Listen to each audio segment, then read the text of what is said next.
All right, my English teacher friends. So I come to you in this video with another alternative grading method that, quite to my surprise, my students concocted. So they gave me this idea and we cobbled it together, and I'll run through our writing workshop so that you can see explicitly from start to finish how we incorporated this idea of Shark Tank. So we used the game show as kind of the catalyst for our alternative grading method. And I'll just take you through it bit by bit. So just as a preface, we know that in the traditional grading paradigm, 99.9% of the onus is really on the teacher, in the sense that student submits paper, we play red ink hawk and put a bunch of comments in the margins, write a summary, slap a grade on it. What are they really tasked to do after that point? We know most don't even read our comments. They look at our grade and they internalize it personally and say things like, dude, I love Mr. Kuhn. He gave me a 98. Or, oh, Mr. Kuhn's such a jerk. He gave me a 72. He hates me, right? So that often happens. But also, the other big thing is that the traditional grading paradigm, ironically, I think has created in education something that I call compulsory unpaid overtime. English teachers in particular have this expectation that we're going to work outside of our contractual hours. And I think we're one of the rare professions where that's an expectation. And I'm all about boundaries in terms of establishing a work personal life balance. I don't take work home typically. It's very rare that I do, and my alternative grading methods afford me that opportunity.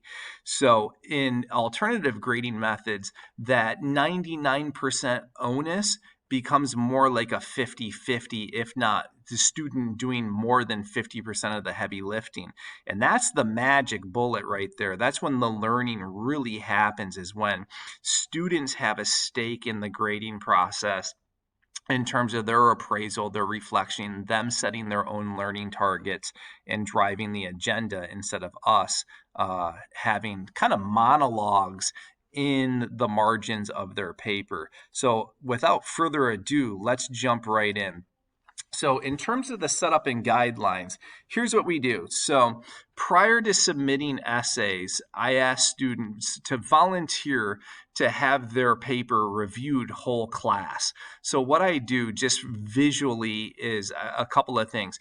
I can, one, take the paper and put it into Google Classroom so that every student can see it from their Chromebooks. In my district, all kids have Chromebooks.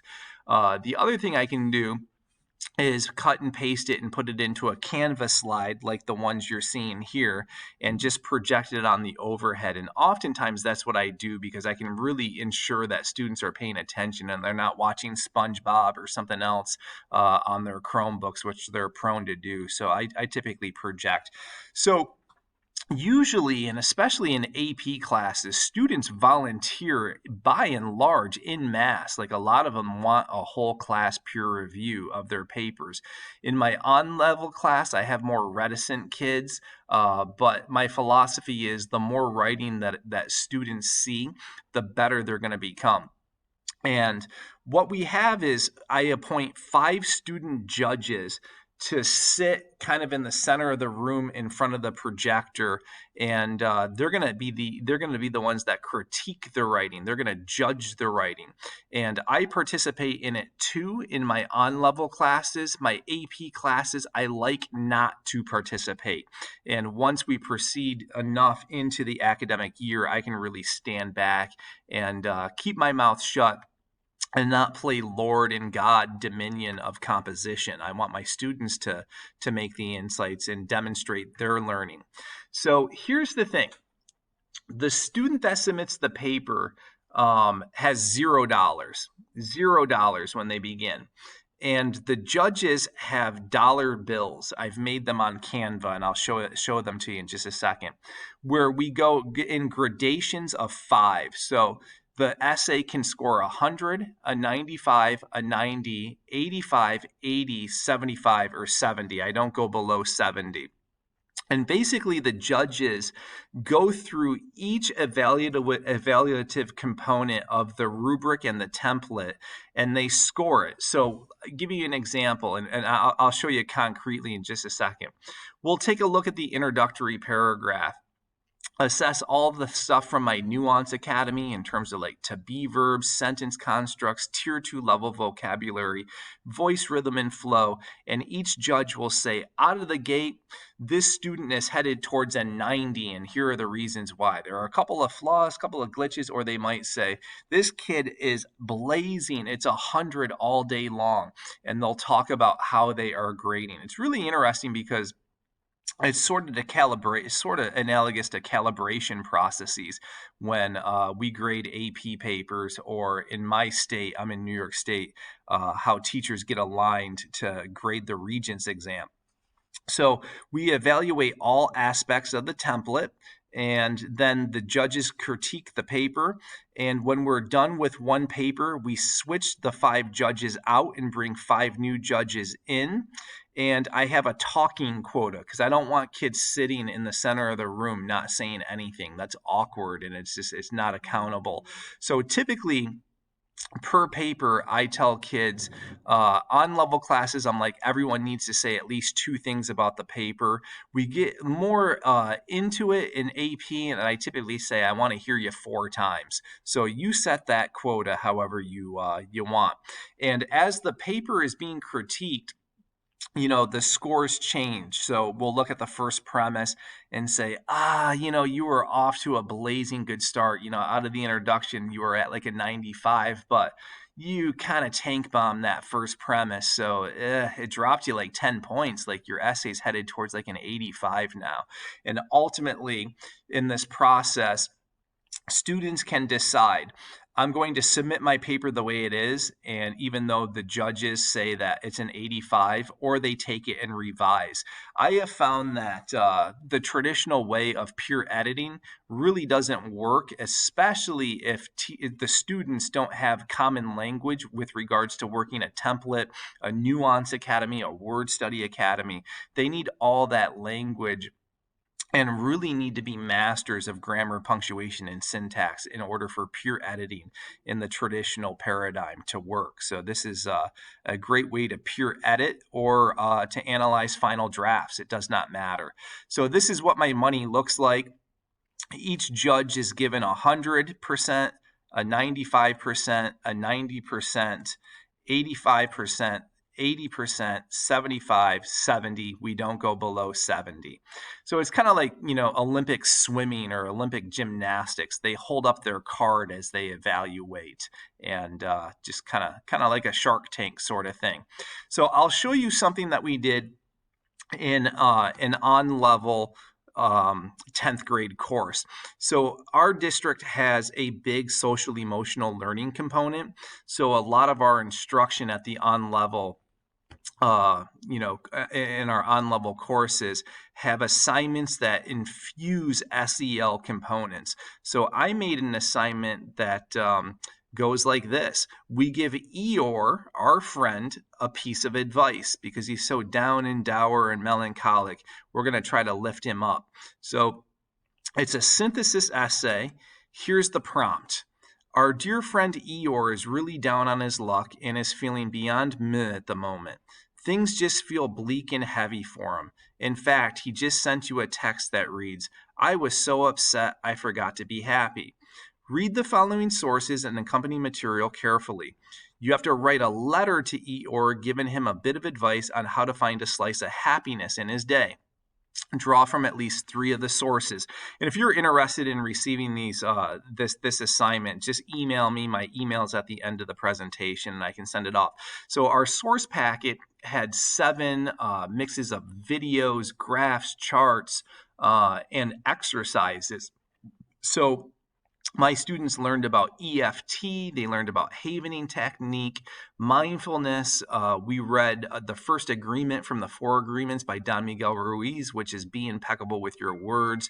There was a compilation of Eeyore's oft expressed aphorisms that are really down and bleak. And we even had a music video where Eeyore made a music video called Nobody Wants to Be My Friend. And we analyzed the diction in that. So really, really cool assignment, perfect for sophomores. And I think it would even be appropriate for an AP language class as well to teach synthesis because it's very easy. So in order to get my students to write like what you're going to see, I Bob Ross the heck out of this. So I showed them how my declarative and inverted model worked probably 6 times. So I wrote 6 introductions, 3 inverted, 3 declarative, and then I said, on your mark, get set, go. And that's kind of the paradigm by which I work. I really think teachers need to position themselves as the expert writer in the classroom. So I showed them how to do it. I painted with them instead of merely assigning, because I find when you assign, you're going to get, I don't know, some haphazard, wayward, undisciplined things. So you really got to paint with your students in order for them to figure it out. So let me go over the templates real quick, and then I'll show you the Shark Tank alternative grading. So first question is, how do you write the introductory paragraph? So I tell my students you can declare or invert the thesis. When you declare, you begin with the thesis. So boom, just give Eeyore his advice, sprinkle in some context and background. You're writing to your friend, so you don't need to overdo the tier 2 level vocabulary, which just means your average run-of-the-mill SAT level words. But you do want to focus on the suppleness of your sentence constructs.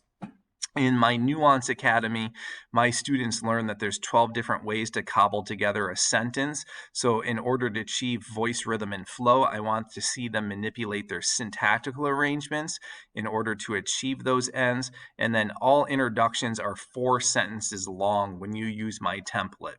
So the reverse of this is the inverted thesis, where you start with context, background, maybe a hook or an analogy, and as you funnel it down towards the 4th sentence, the 4th sentence is the thesis, where you give Eeyore the advice. Same things, tier 2 sentence constructs, 4 sentences. So let's take a look. Let's say student number A, student letter A, we'll say it's Jason. Jason decides to submit his paper. So the 5 judges, and maybe I'll even participate in it, will analyze this. So let's take a look at like 4 or 5 of these, and you'll get a sense of how we do it. So the students need to see a wide range of writing. So this student begins, "Howdy do, Eeyore. I've heard that you've been going through a bit of a rough patch lately, but I want you to know that you have mine and many others' unwavering support. If you are interested, I also just may have some direct guidance, as I have felt a lot of what you're feeling right now before. There are myriad ways I learned to practice mindfulness, self-love, and general positivity, and these ways can help you specifically as well. It all starts with a change of mindset." So students will, break this down, and they might say something like, "I love this. It's really good. I love your vocab," like words like myriads, really nice. You don't overdo the vocab, but you got it in there, unwavering. Your punctuation's exact. It's perfect. But that 3rd sentence doesn't flow. It's very wordy, right? There's a lot of fat on the bone. So maybe we can trim that down. And because of the sloppiness of that sentence, I can't give you 100. Like that one sentence really drops you down to like an 85. It costs you 15 points.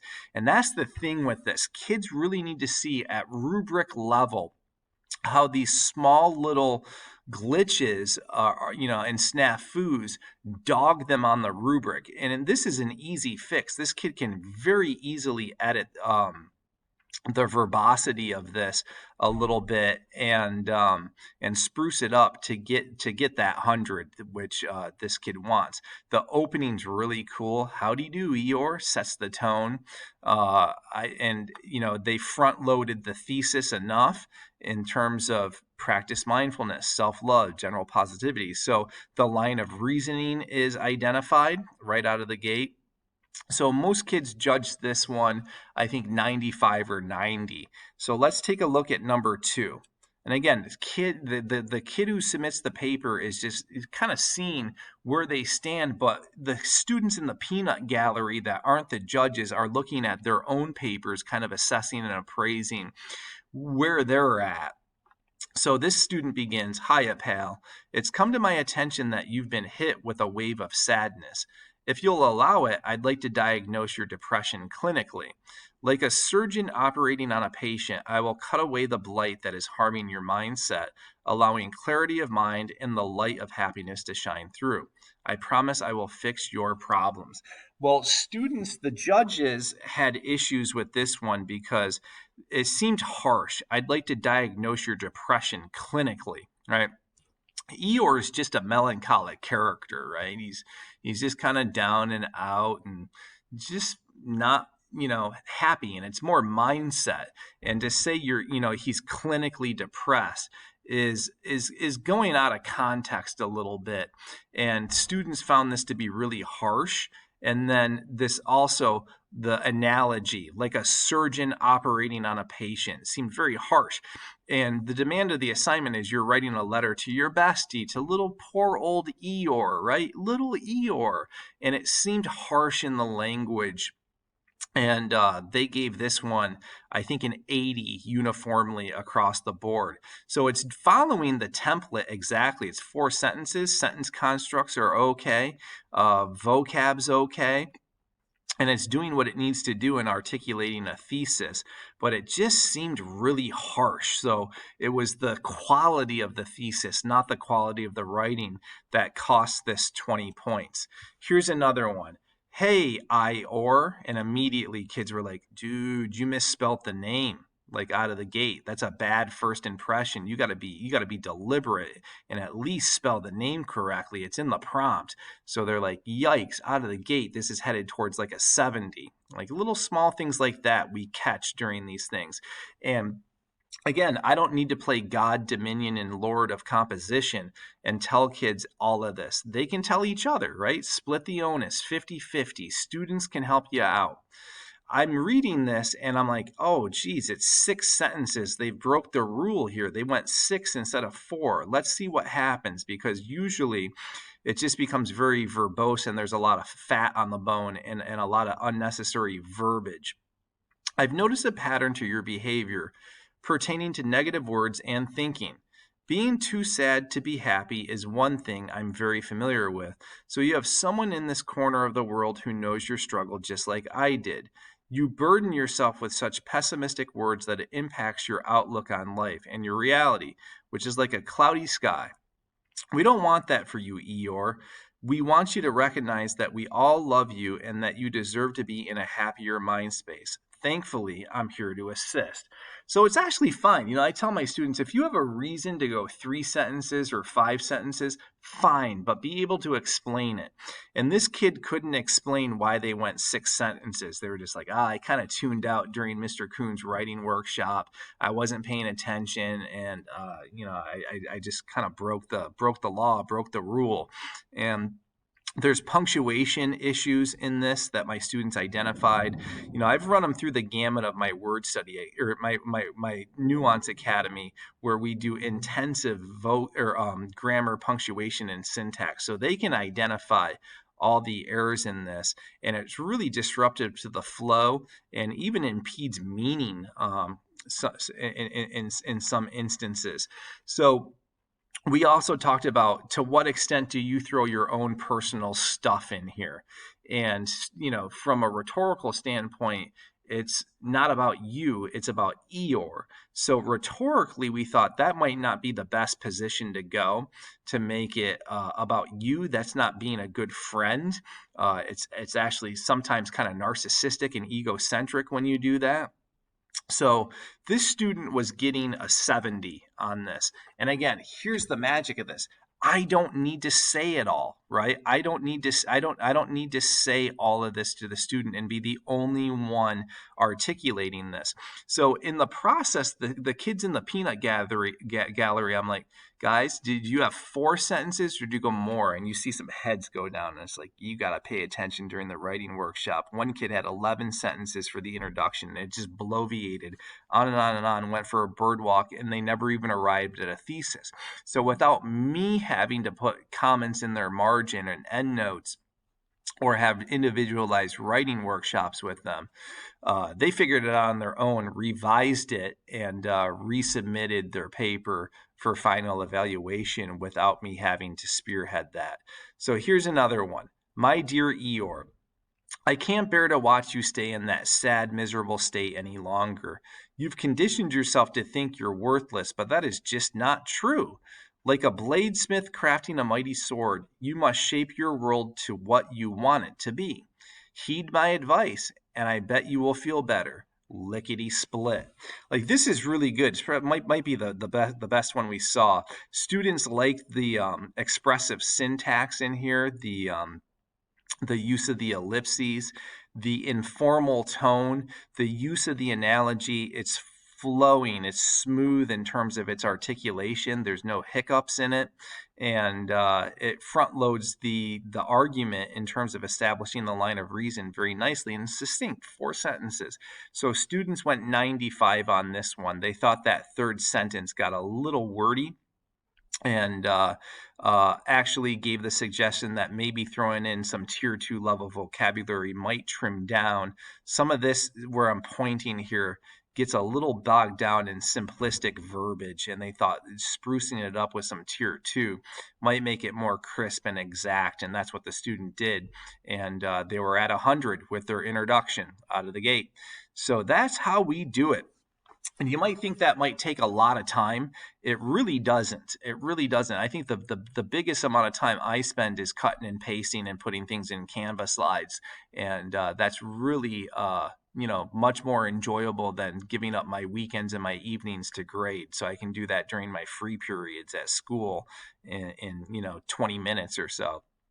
So we go through the whole essay this way, and just ask the question, how do I write the body paragraph? And we talk about the syllogistic method. We go over all the aspects of the template. And then we just dissect it, go right through it, the whole syllogism together. I won't do it for time's sake, but we evaluate each aspect. The first premise gets a grade. Quote transitions get a grade. Use of the sources, having the sources talk in unison with each other, having the sources be in conversation with each other, vocab, sentence structure, everything gets looked at, everything gets a grade. And at the end, what happens is the judges say the totality of all the components equals this. Your essay is a 90 because, your essay is an 80 because, and the student is getting live direct feedback on their paper.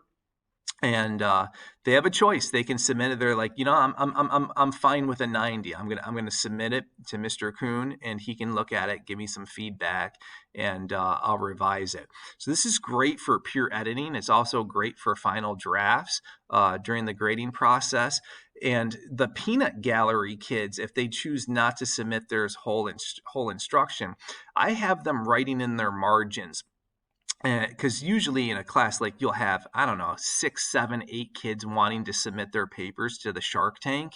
I'll say, all right, you've seen 5, 6, 7, 8 introductions in the margin of your paper. Tell me where you stand. Like, judge yourself. You be the judge.